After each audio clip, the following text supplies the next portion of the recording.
All right, I would like to experiment with a snowflake gradient manicure. So here's my first attempt at making a snowflake gradient.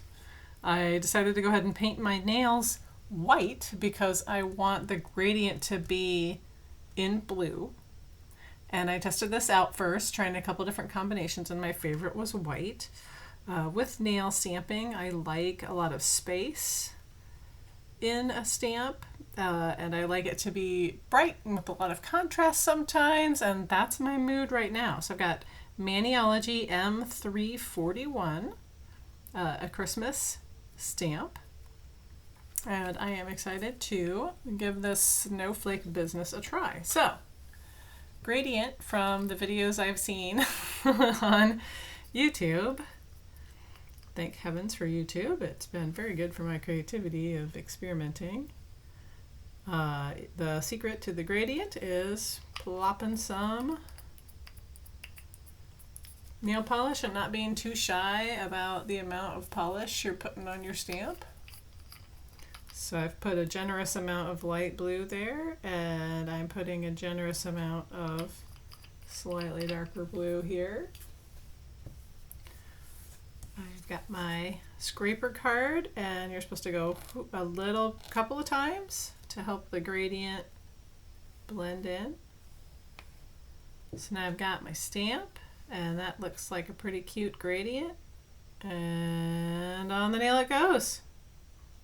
Cute. So I've got very, very short nails. And let's see if I can get my camera to focus better on this nail for you. Oops. This is Karen not knowing how her camera focuses. All right. As you can see, I'm a very messy stamper. I like get the stamp situation all over everything, which is fine. It's part of the fun, right? Like, creativity is more fun when you get to be messy. So here's the trick, is just using a little bit of tape to get some extra off to give yourself a good feeling of whether or not you like what's happening. I think for my others, I'm going to try and get a little bit more gradient going on, and then maybe a larger snowflake more toward the middle. So here I am wiping my stamper off, my stamping plate, with just a little bit of acetone. And I'm going to go ahead with those blues again. Got that blue, the light blue, and we get some of that dark blue going on there. There's probably a lot of different opinions on how you should blend. And in my opinion, this is art, and you get to play.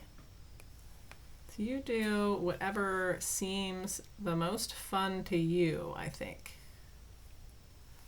All right, and there's that one.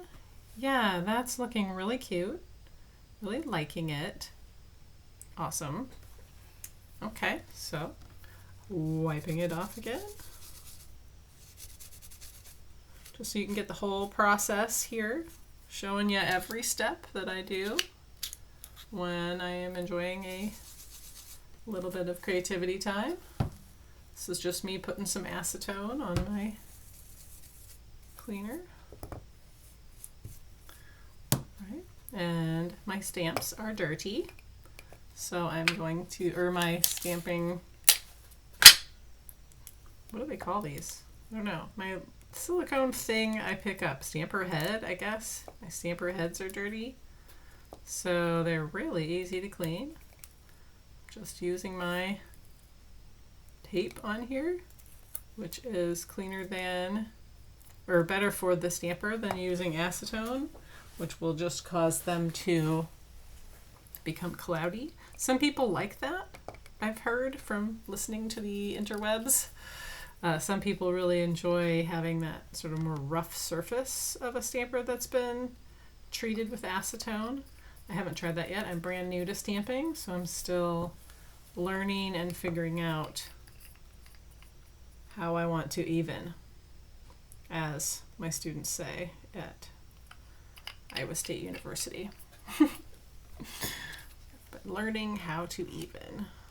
So here is how to even gradient stamped manicure. Okay, there's another one. Cute. Gonna do that. Hello. Oh, that's turning out really good. Yay. So here we're going to move on. Clean this off again. And this might feel like you're wasting polish, like you're just like, wow, I'm really going to go through this polish fast. But honestly, I always have so much polish, I never use it before it goes bad. So this is like, who cares? Sure, why not, you know? Heavens. Boop. Turn on. Okay. Get my gradient happening. Some more blending going on there. Yeah. Okay. Do some scrape. Blend it a little with the scraper. Pick it up. Whee! Whoa, look at that. I did not scrape that one properly or something. Got too much on there. Okay, so I'm not going to use that one.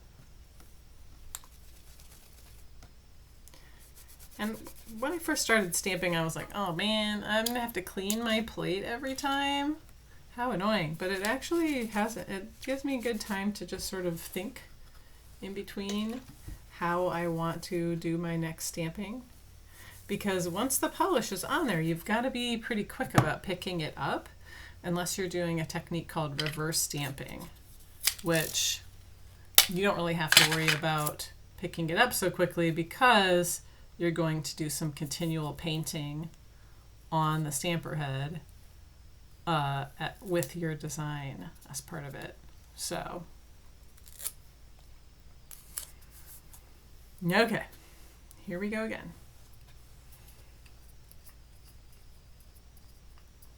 Get a little bit of this lighter color on there. That might not be enough. We'll see. I think I had like a little too much last time.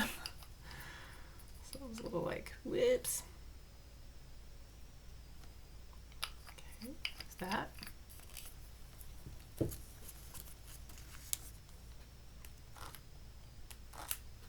Okay, 2 passes there. Oh wait, and we learned last time that that might not be enough. Okay, there. 3rd pass. And bloop. Oh, pretty.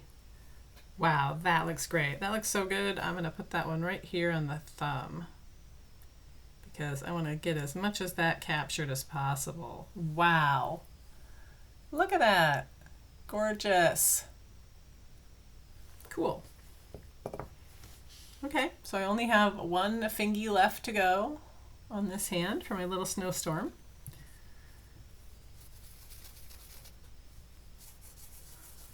I have an AI computer generated images software that I typed in gradient snowflake manicure and it came up with some really fun, really weird, because you know, sometimes the computer doesn't really know what fingers are supposed to be doing, so that's kind of fun.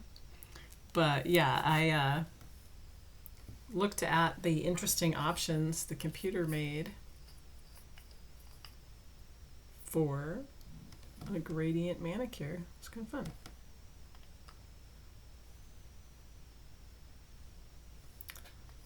Did some poking around on the internet too and looked at cute designs other people had come up with, which is kind of why I decided to make this video, is I want to give everybody a chance to have as much input as their creative hearts would like before deciding on a design.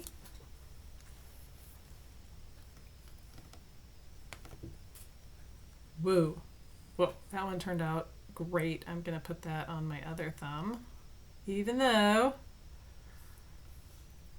I was really wanting to finish my entire left hand. But you know what? That's why I've got 10 fingies, so I can keep playing and having fun. And also I seem to have learned that that 3 wipe is a good way to get the gradient going. Okay, so now finish the process. Put on some more light blue.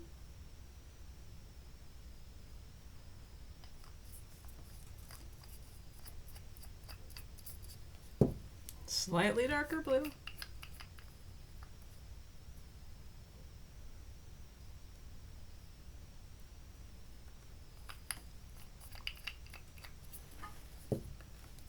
Give it 3 swipes.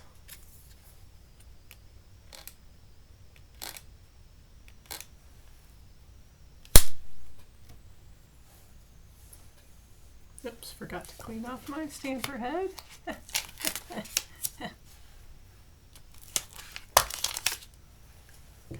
And hopefully that wasn't too long. Oh good, it wasn't too long. Still got some cuteness happening. Popping that on there. Oh yeah, that is exactly what I wanted to happen. Okay, I'll finish the rest of these later so that you don't have to kind of like hang out with me through that whole process. But I'm gonna put on a matte top coat now with the left hand here.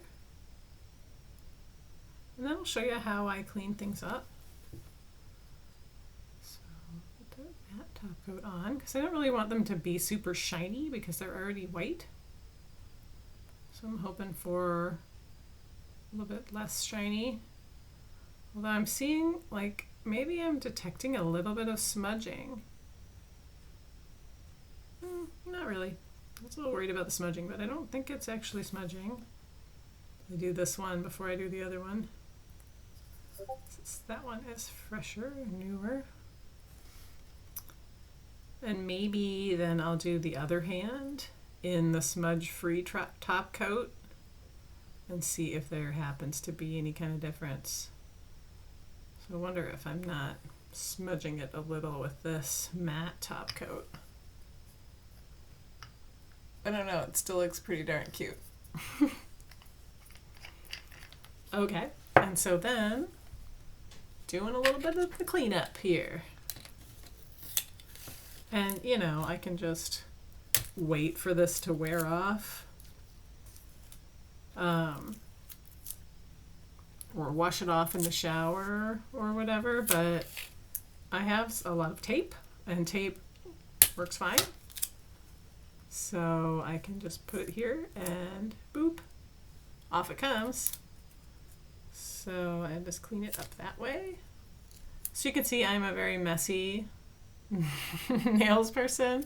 So I've got it like all over my cuticle and everywhere else, and that just really hasn't bothered me. I don't mind that I'm such a messy human when it comes to this kind of thing. It still looks great when it's all done, and the extra polish wears off pretty fast, so I don't tend to worry about it very much. But thank you for joining me and watching me learn how to gradient. How fun!